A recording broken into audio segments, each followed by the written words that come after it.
করো হযরত আম্মারের মাকে নিয়ে আসো হযরত আম্মারের মাকে নিয়ে আসা হলো হযরত আম্মারের মাকে নিয়ে আসার পরে আম্মার বিন ইয়াসিরকে বলতে আছে বলে শোনো যদি তুমি কালিমা না ত্যাগ করো যদি দ্বীন ইসলাম তুমি ত্যাগ না করো তাহলে তোমার চোখের সামনে তোমার মাকে মেরে দেওয়া হবে ও মুহতারাম মুসলমানের উপরে আপনার অত্যাচার নতুন নয় বরং যুগ যুগ ধরে অত্যাচার হয়ে আসছে বিরাদার হযরত আম্মার বিন ইয়াসির বলেছিলেন বলে শোনো তোমাদের যা খুশি করো কিন্তু আমি দ্বীন ইসলাম ত্যাগ করতে পারবো না আমি আল্লাহর নবী আকা মুস্তাফাকে ভালোবেসেছি এই ভালোবাসা আমি মন থেকে বার করতে পারবো না মক্কার কাফিরগুলো করলো কি বিরাদার আম্মারের মাকে আঘাত করতে আরম্ভ করলো হযরত আম্মার বিন ইয়াসিরের মা হযরত সুমাইয়া বলতে আছেন বলে বেটা আমি বাঁচি আর নাই বাঁচি কিন্তু একটা কথা শুনে নে খবরদার মুস্তাফার দামান ছাড়বি না হযরত সুমাইয়া পড়তে আছেন লা ইলাহা ইল্লাল্লাহ মুহাম্মাদুর রাসূলুল্লাহ সাল্লাল্লাহু তাআলা আলাইহি ওয়াসাল্লাম মক্কার কাফিরগুলো আপনারা রাগান্বিত হলো বিরাদার মক্কার ওই কাফিরগুলো করলো কি হযরত আম্মার বিন ইয়াসিরের মাকে আরো মারতে লাগলো ও বিরাদার আবু জেহেল করলো কি বিরাদার হাতে একটা শক্ত আপনার ধারালো তলোয়ার নেওয়ার পরে হযরত আম্মার বিন ইয়াসিরের মায়ের আপনার যেন পেটে আঘাত করলো আল্লাহু আকবার হযরত সুমাইয়া রাদিয়াল্লাহু তাআলা আনহা ওই জায়গাতে আপনার জামে শাহাদাত বরণ করলেন ইন্না লিল্লাহি ওয়া ইন্না ইলাইহি রাজিউন হযরত আম্মার আব্বাকে আপনার ইয়াসিরকে ধরে নিয়ে আসা হলো আপনার মারা হলো হযরত আম্মার বিন ইয়াসির বলতে আছে শোনো তোমরা আমার আব্বাকে মেরেছো আমার আব্বাকে মারতে পারো কিন্তু আমি কালেমা ত্যাগ করব না হযরত আম্মার বিন ইয়াসিরকে আপনার শাস্তির উপরে শাস্তি বিরাদার কালেমা আপনার ত্যাগ করলেন না বলে আর কে মুসলমান হয়েছে নিয়ে আসো হযরত খাব্বাব বিন আরুদকে আপনার নিয়ে আসা হলো মারতে মারতে আপনার জ্বলন্ত আগুনের চিতায় বিরাদার চিত করে আপনার শুইয়ে দেওয়া হলো আর দুই দিক থেকে লম্বা একটা আপনার বাঁশ দিয়ে লম্বা আপনার যেন বিরাদার লাঠি দিয়ে আল্লাহু আকবার কি করা হলো বুকের উপরে চাপিয়ে দেওয়ার পরে দুইজন ব্যক্তিকে আপনার দুই ধারে পা দিয়ে দাবতে বলা হলো বুকের উপর দিয়ে আপনার ওই লম্বা আপনার লাঠি এবারে আপনার দুই দিক থেকে দুইজন চাপতে আছে আর জ্বলন্ত আপনার আগুনের উপরে চিত করে শোয়ানো আছে হযরত খাব্বাব বিন আরুদ বলতে আছেন শোনো তোমরা আমাকে প্রাণে মেরে দিতে পারো কিন্তু আমার অন্তর থেকে কালিমা তোমরা পার করতে পারবে না আল্লাহু আকবার হযরত খাব্বাব বিন আরুদের আপনার পিঠের চর্বি গলে ওই আপনার আগুন নিভিয়ে গিয়েছিল কিন্তু উনি আপনার কালিমা ছাড়েননি আল্লাহু আকবার হযরত খাব্বাব বিন আরুদ একদিন যেন আপনার পিঠটা দেখিয়েছিলেন কাকে হযরত উমর ফারুক আযম রাদিয়াল্লাহু তাআলা আনহুকে হযরত উমর ফারুক আযম যখন দেখলেন খাব্বাব বিন আরুদের পিঠ কানা হযরত উমর বলেছিলেন বলে ভাই এটা কেমন করে কি হলো হযরত খাব্বাব বিন আরুদ বলেছিলেন বলে ভাই উমর যখন আমি ঈমান এনেছিলাম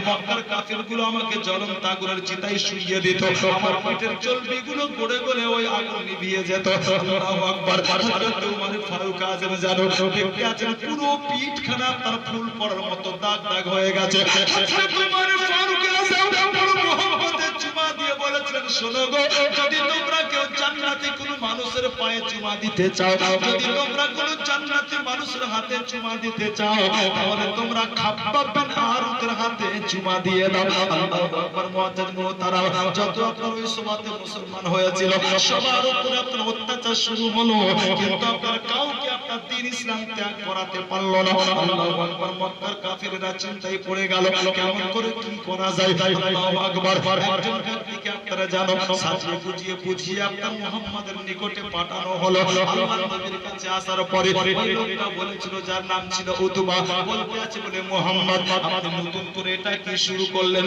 আপনাকে একটা কথা বলি আপনি যদি মক্কার সবচেয়ে বড় ধনী ব্যক্তি হতে চান তাহলে আপনাকে মক্কার সবচেয়ে বড় ধনী ব্যক্তি বানিয়ে দেওয়া হবে যদি আপনি মক্কাতে বিচারের আসনে বসতে চান বিচারকের আসনে তাহলে আপনার কথাই শেষ কথা হবে আপনি যদি সুন্দরী নারীকে চান তাহলে মক্কার সুন্দরী নারীদের সাথে আপনার বিয়ে দেওয়া হবে আপনি কি চান বলুন বিনিময়ে আপনাকে এই কাজটা বন্ধ করতে হবে বিশ্বনবী আমার বলতে আছেন শুন দুনিয়ার দৌলত চাই না দুনিয়ার ধন দৌলতের উপরে আমার মোহ নাই আমি আসল চাই না এজন্যই কেমন আল্লাহ তাআলা আমাকে উচ্চ আসন দান করেছে তুই আসলটা বুঝতে পারবি না আল্লাহর নবী আমার বলতে আছেন বলে শোনো আমি নারীর কোনো লোভী নই আমার সুন্দরী নারীর কোনো প্রয়োজন নাই যা চলে যা আমি আল্লাহর হুকুমের উপরে আমল করতে আসি, আমি আমার আল্লাহর হুকুমটা কখনো আমি অমান্য করতে পারবো না। বাসলবের আদার মক্কার কাফিরগুলোকে জানিয়ে দিল। মক্কার কাফিরগুলো আপনার দলবদ্ধভাবে আল্লাহর নবীর চাচা আবু তালিবের নিকটে আসলো। আবু তালিবকে বলতে আছে, বলে আবু তালিব, তোমার ভাতিজা মুহাম্মদকে দ্বীন ইসলাম প্রচার করতে নিষেধ করে দাও, যদি না করে তাহলে তুমি লড়ার জন্য তৈরি হয়ে যাও, আমরা সবাই মিলে তোমার বংশের সঙ্গে লড়াই করব। হযরত আবু তালিব আমার নবীর দিকে তাকিয়ে বলেছেন, বেটা মুহাম্মদ, আমি তোমাকে বলছি শোনো, সারা জীবনের জন্য নয়, কিছুদিনের জন্য তুমি দ্বীন ইসলাম প্রচারটা বন্ধ করে দাও, তার কারণ আমার লাল মানুষ তোমাকে আঘাত করবে, আমি সহ্য করতে পারবো না, আর এতটা বংশের সঙ্গে আমি একাই লড়াই করতেও পারবো না।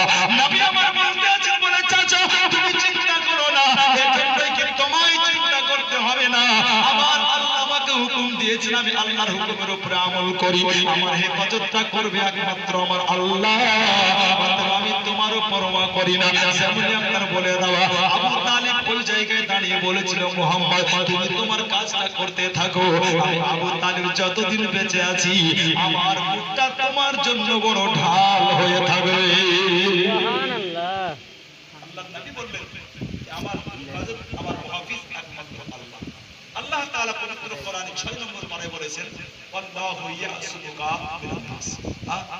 সম্ভবত 5 নম্বর পারা, জি, আল্লাহু ইয়াসিমুকা মিনান নাস। এই আপনার কোরআন আল্লাহ তাআলা বলেন, আমার মুস্তাফার হেফাজতের দায়িত্ব আল্লাহ তাআলাই নিয়েছেন। মুআজ্জিজ মুহতারাম, অতএব আল্লাহ পাক রব্বে কায়নাত আমার আকা মুস্তাফা সাল্লাল্লাহু তাআলা আলাইহি সাল্লামের হেফাজতের দায়িত্ব নিয়েছেন। বিরাদার, নবী পাক বললেন কি চাচা কারো দরকার নাই, আমি আল্লাহর হুকুমের উপর আমল করতে আছি। মুআজ্জিজ মুহতারাম, নবী পাক নিজের কাজে, আপনার নিজের কাজে অনড়। হে বিরাদার, জীবনীটা যেই জায়গাতে চলছে মাশাআল্লাহ, এখান থেকে মেরাজ পৌঁছাতে মিনিমাম 2 দিনের দরকার, কিন্তু আপনার আমি ডান বামকে আপনার একটু রেখে দিয়ে আপনার আগে যাচ্ছি। বিরাদার, মক্কার কাফিররা সিদ্ধান্ত নিয়ে এক কাজ করো, মুহাম্মদকে একঘোড়া করে দাও। কেমন? ওকে পাহাড়ে বন্দী করে দাও। আল্লাহর নবী আকা মুস্তাফা সাল্লাল্লাহু আলাইহি সাল্লামকে আপনার পাহাড়ে বন্দী করে দেওয়া হলো। বিরাদার, পাহাড়টা আপনার বলা হয় শেখ আবি তালিব, নবীর সাথ যারা দিয়েছিল তাদেরকে আপনার পাহাড়ে বন্দী করা হলো। মক্কার মানুষ দেখলো কি, ওই চুক্তিপত্রতে লিখেছিল এদের কাছে মাল কেউ বিক্রি করবে না, এদের মাল কেউ কিনবে না, তাদেরকে আগুন পানি কোনো কিছুই দেওয়া হবে না। পাহাড়ে বন্দী করা হলো। বিরাদার, 1 বছর 2 বছর 3 বছর আপনার ওই পাহাড়ে বন্দী ছিলেন। বিরাদার, এমন একটা অবস্থা, খাবার শেষ, পানি শেষ, কিচ্ছু নাই, বাচ্চারা আপনার কাছের ছালগুলো চিবিয়ে চিবিয়ে খেয়েছিল।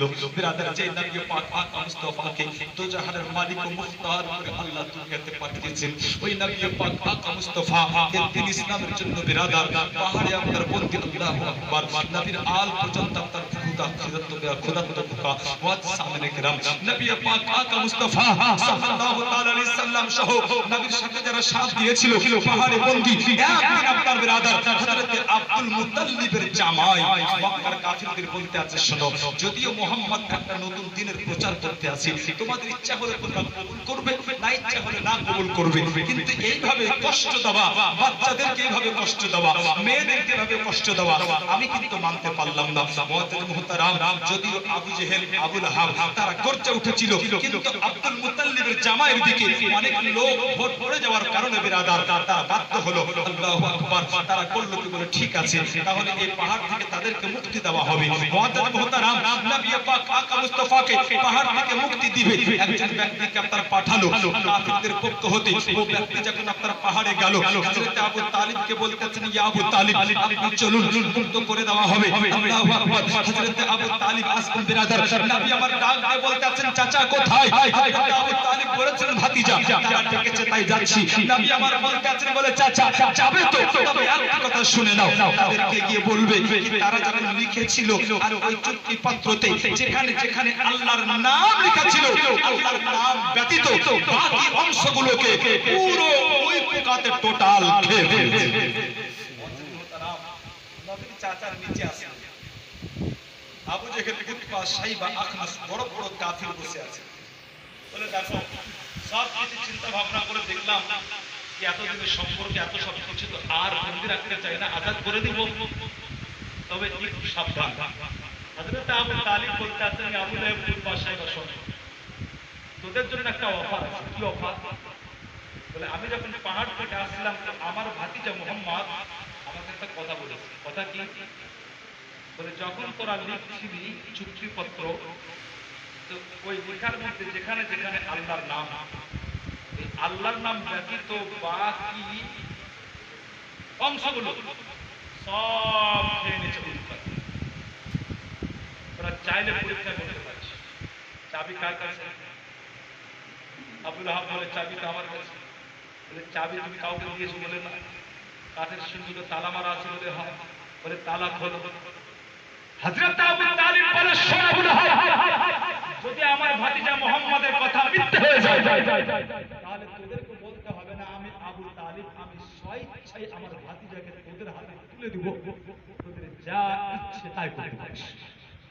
খুশিতে খুশিতে আপনার বাক্সের তালা তো খুললো, কিন্তু যখন তালা খুলে আপনার কাগজ বের করলো, মক্কার কাফেররা অবাক হয়ে গেল। ওই কাগজে যেখানে যেখানে আল্লাহর নাম সেটা বাকি ছিল, বাকি অংশটা ওই বাতে খেয়ে শেষ করে দিয়েছিল। জোরে বলে সুবহানাল্লাহ। নবী মানেই ভবিষ্যৎ বক্তা। আল্লাহর নবী আকা মুস্তাফা সাল্লাল্লাহু আলাইহি ওয়াসাল্লাম সহ যারা ওই সময় নবীর সাথ দিয়েছিল সবাইকে আপনার 3 বছর পর মুক্তি করে দেওয়া হলো।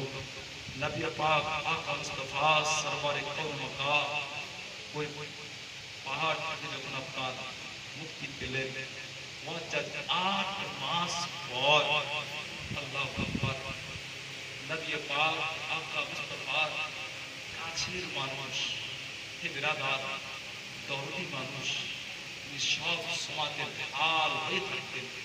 হযরতে আবু তালিবের ইন্তেকাল হল। আর মুআজ্জিন মুহতারাম, এই শোক আকা মুস্তাফা সামলাতে পারলেন না। মুআজ্জিজ একদিন হযরতে মা খাদিজা কুবরা রাদিয়াল্লাহু তাআলা আনহা আমার নবী পাক আকা মুস্তাফা যেন তার কোলে মাথা দিয়ে মা খাদিজা আমার নবীর সঙ্গে কথা বলতে লাগলেন। কথা কি বলেছেন মা খাদিজা আপনাদেরকে শোনাই। একবার মুহাব্বতে দরুদে পাক পড়ে নিন। আল্লাহুম্মা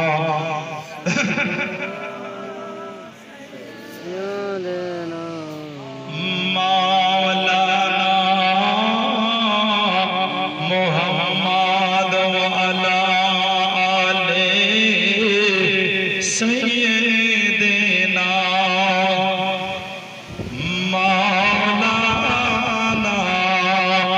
মুহাম্মদ সাল্লাল্লাহু আলা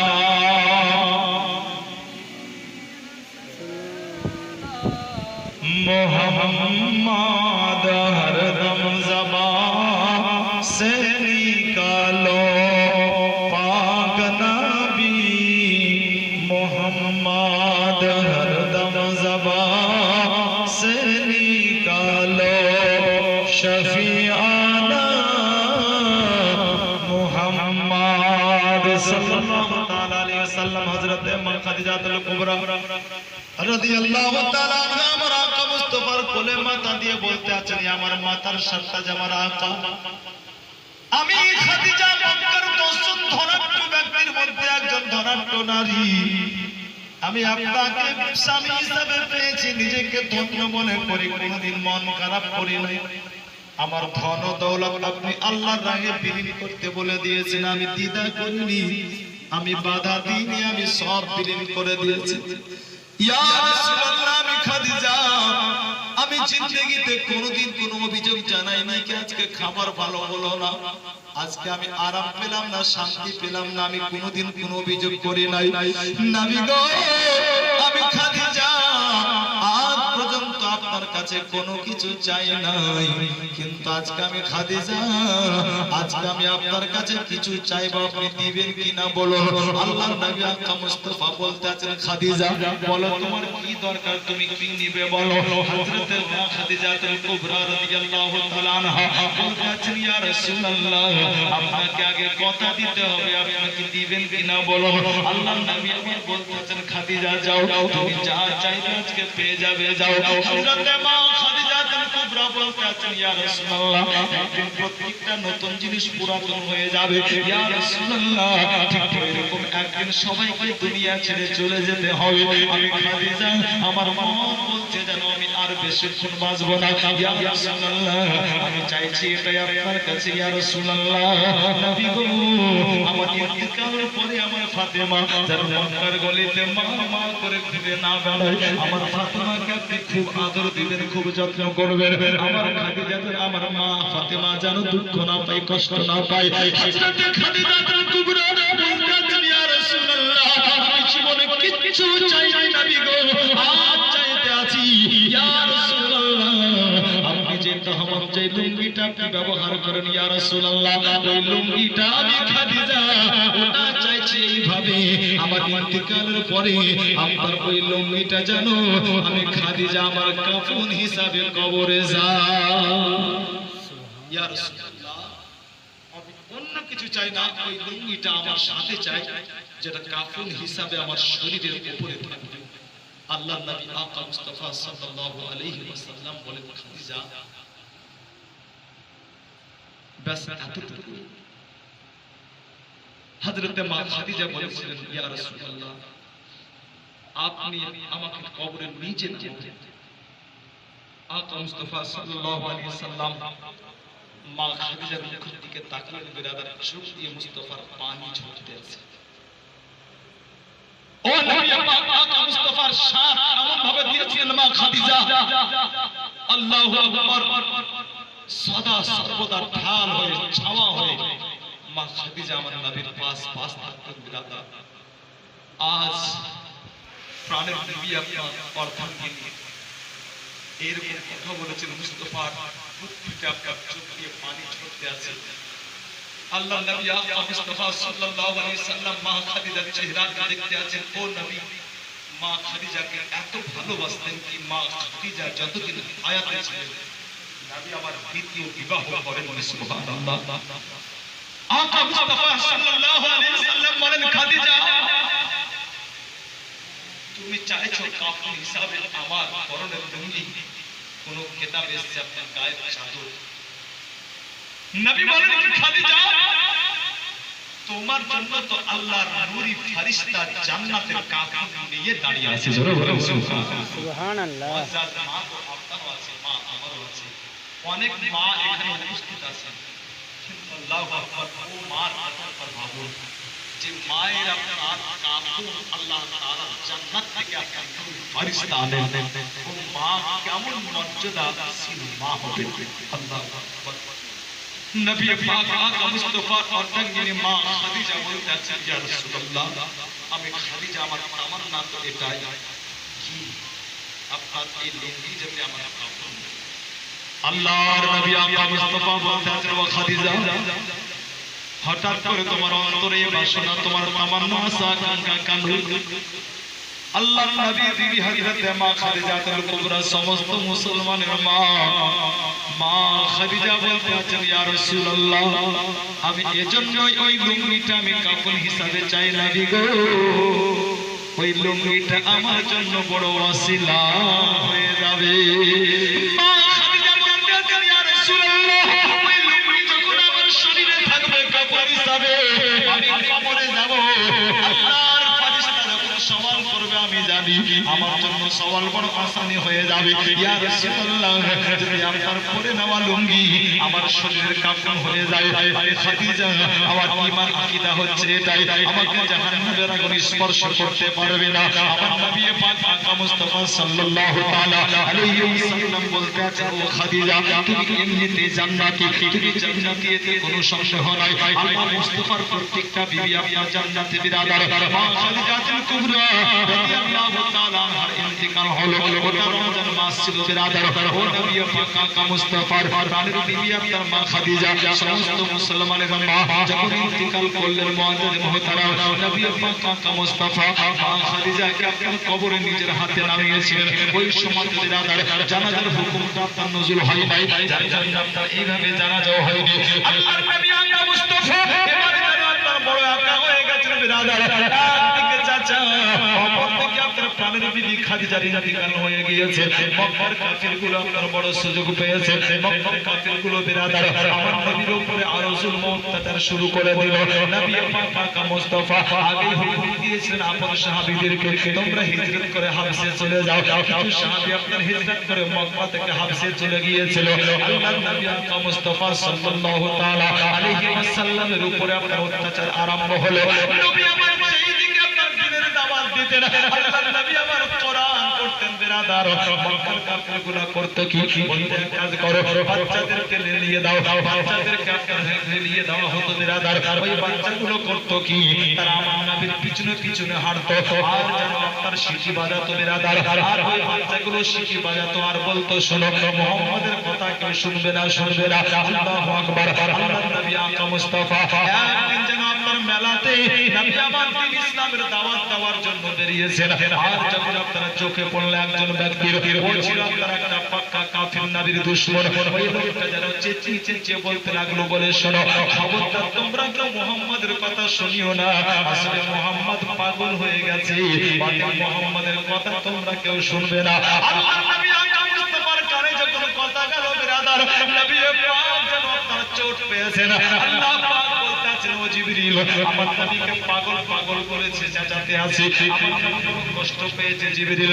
আল্লাহ পাক বলতেছেন ও জিবরিল যাও আমার নবী পাককে শুনিয়ে দাও ইন্নাকা লাআলা খুলুকিন আযীম। আবার নবী পাগল নয়।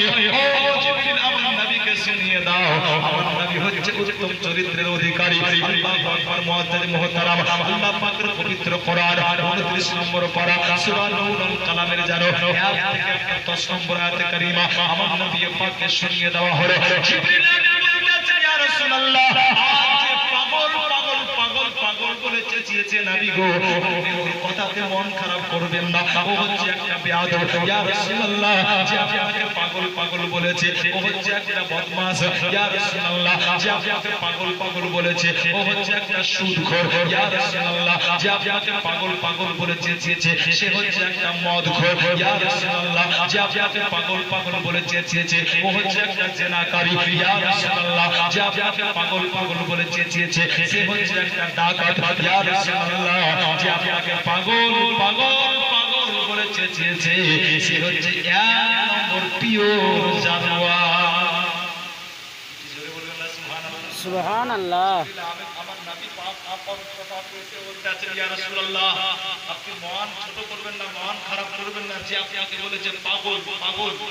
ইয়া রাসূলুল্লাহ আসলে ও 1 নম্বর সুদখোর মদখোর রাহেজান ডাকাত গীবতকারী জেনাকারী। নবী গো ওর সবচেয়ে বড় খুশি হচ্ছে কি ও পিওর জারজ সন্তান।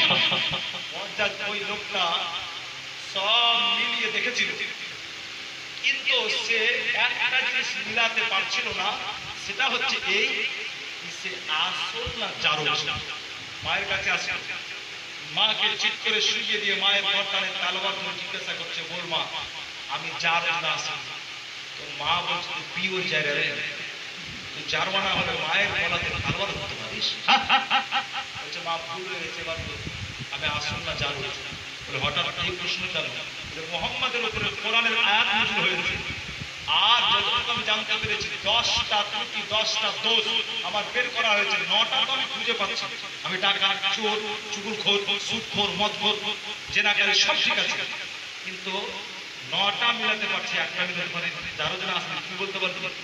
মা বলছে তুই পিওর জানলা মানে বলে শোন যখন তোর আব্বার সঙ্গে বিয়ে হলো জানতে পারলাম কি তোর আব্বা একজন নাম আমি চিন্তা করলাম কি তোর আব্বার চলে যাওয়ার পরে যত ধন সম্পদ আছে সবগুলো বিলীন হয়ে যাবে এ রক্ষা করবে কে?